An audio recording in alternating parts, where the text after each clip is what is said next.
Hey Stampers, Diane Dimich here with DDStamps.com, and today I'm going to show you how to make this cute treat holder with the envelope punch board from Stampin' Up! And some of its designer series paper called Motley Munsters, which this is another sheet of the same cardstock. You can see it's got lots of fun prints, and they're double-sided, so you get a print or a different print on each side. And so to begin with, you're going to take your envelope punch board and your 6x6 piece of paper. And what I'm doing here is I'm making an envelope that is actually 3x4. So with the envelope punch board, you're going to go to the measurement. This paper was 6x6. The envelope is 3x4.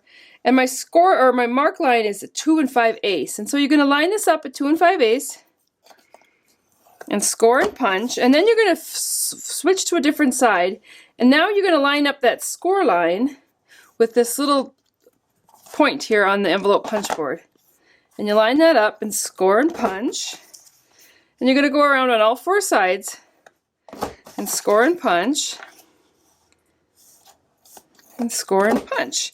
And when you're done, you have a great envelope that's already done. Now you can also go ahead and round your corners. I'm just going to round that one because I think that's the only one that's going to actually show in the end anyway. So then what you're going to do is decide which side you want out. I think I'm going to put the birds on the inside on this one. And then bring my two sides in. And there is the pouch. That's how you start the pouch. It's very simple to do. Now to put this together, I'm just going to add a little adhesive. I guess I'll use an adhesive that actually has tape in it. I'm going to put a little snail on the edges of this flap. And then bring these in. And then what I did on this other one is I took some of our new Bermuda Bay striped ribbon. This is the striped Grosgrain. Oh, I love it. It's just awesome. And oh, I suppose I could put a little adhesive on here too. And I will tell you that right now Bermuda Bay happens to be one of my favorite colors. And who would have thought you'd use Bermuda Bay for Halloween?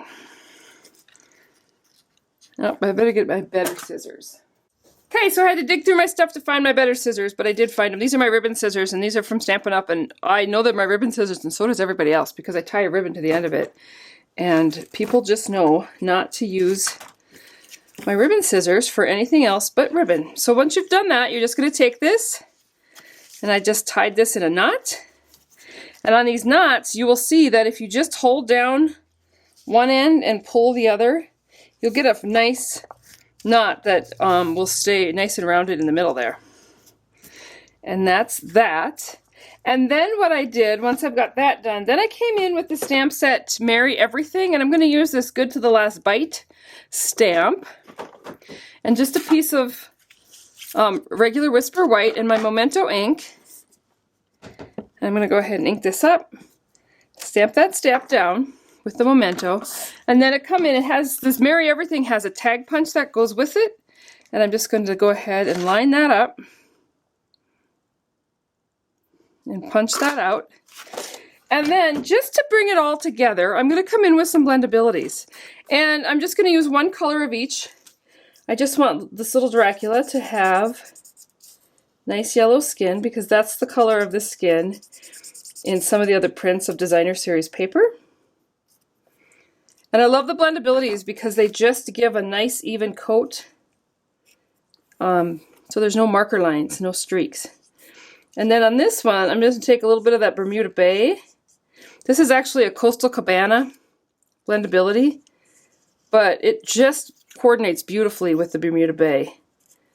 This is the darker of the, darkest marker of Coastal Cabana.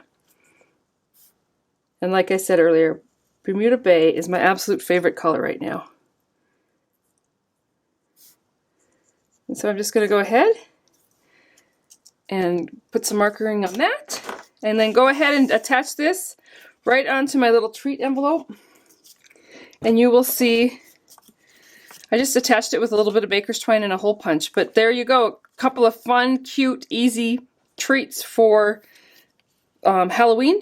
That'll coordinate with the rest of your party. So I hope you enjoyed that. If you haven't been a part of my newsletter, go ahead and sign up for that on my website. Now, my website this week, or the next 10 days, I'm actually running the 10 days of Halloween. So lots of fun stuff on there. So there you have it. I thank you and hope you have a great day.